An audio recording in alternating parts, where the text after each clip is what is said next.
यहीं से भगवान श्री कृष्ण को वासुदेव जी टोकरे में रखे उस पार गोकुल लेके गए हैं। यही मामा कंस रहते थे और यहीं से मामा जी का राज चलता था भैया जी। ब्रिज 84 कोस में और 4 गांव निज धाम, वृंदावन और मधुपुरी 100 बरसानो नंदगांव। देखो अभी हम मथुरा के यमुना मैया विश्राम घाट पर हैं और जैसे अब हम चल रहे हैं गोकुल की ओर। सामने जाके देख रहे हैं पूरा हरा भरा जंगल है।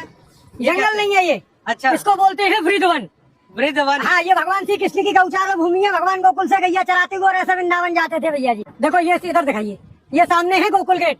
जब भगवान को रात को 12 बजे वासुदेव जी टोकरे में रख के उस पार से इस पार गोकुल लेके आए हैं। इत मथुरा इत गोकुल नगरी, बीच बहते हैं यमुना गहरी।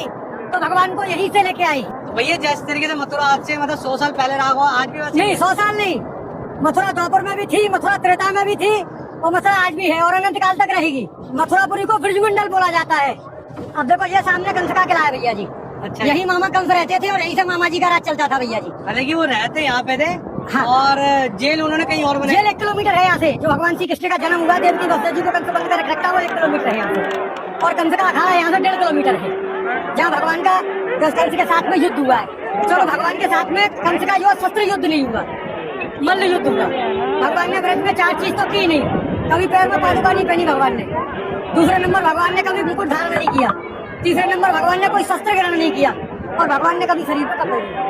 भगवान कृष्ण ने, हाँ, भगवान यशोदा मैया ने गाली कबरिया दी थी, भगवान उसी को ओढ़ते रहते। और जैसे पीछे देख रहे हैं इनके बारे में बताइए क्या देखो चीज़? ये रानी घाट है, जहाँ कंस की रानी स्नान करती थी भैया जी। अच्छा, कंस की हाँ, रानी। उसके बराबर में ये वासुदेव घाट है। ऊपर सामने वासुदेव गेट है। यहीं से भगवान श्री कृष्ण को वासुदेव जी टोकरे में रखे उस पार गोकुल लेके गए हैं।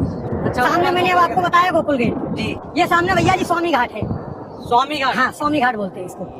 ये इधर संत घाट है भैया जी। अभी जैसे ये आपने मुझे बताया था कि किला था ये कंस का, जी। तो इस किले में जाने दिया जाता था? नहीं नहीं, उसमें एंट्री नहीं मिलेगी। ऐसा है, पूर्वजों के जमाने से ये बताते हैं कि इसमें कुछ शोध करता गए थे जो कभी वापस नहीं आए, इसलिए सरकार ने उसको बैन कर दिया। मथुरापुरी में सबसे बड़ा पर्व बहन भाई का होता है। कार्तिक महीना में भाई दूज के दिन जो भाई बहन मथुरापुरी में हाथ पकड़ के स्नान करते हैं वो कभी यमलोक में नहीं जाते। ऐसा वरदान धर्मराज ने यमुना मैया को दिया है। अच्छा, हाँ जी, तो सीधा स्वर्ग की प्राप्ति होती है उन्हें। हाँ जी, बैकुंठ। और जैसे देखने में पुराना काशी जैसा लगता है। हाँ जी। जैसे बनारस भी गया हूँ, हाँ जी। तो मुझे देखने में ऐसा लग रहा है। तो बनारस से कुछ, अब देखो ये गुदरिया घाट है भैया जी। कौन ये सा घाट? द्वारकानाथ घाट है सामने। ये द्वारकाधीश की हवेली है। अच्छा, हाँ जी।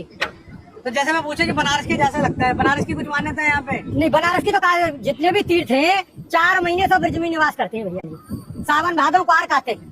जैसे लोग कहते हैं देव सो गए, तो देवता कभी सोते नहीं भैया जी। उनकी सबकी ड्यूटी ब्रज में लगती है।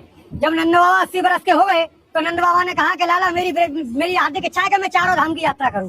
तो भगवान ने कहा कि आप दादा अब बड़े बूढ़े हो गए, पहाड़ों पे जाएंगे, गिर पड़ेंगे, इसलिए सब तीर्थों को मैं ब्रज में ही बुला लेता हूँ। तो यहाँ आपको केदारनाथ, बद्रीनाथ, गंगोत्री, यमुनोत्री सब मिलेंगे पूरे ब्रज में। तो मतलब कि अगर कोई 4 धाम की यात्रा करने में असमर्थ है, तो नहीं ब्रज की 4 धाम कर सकता है। और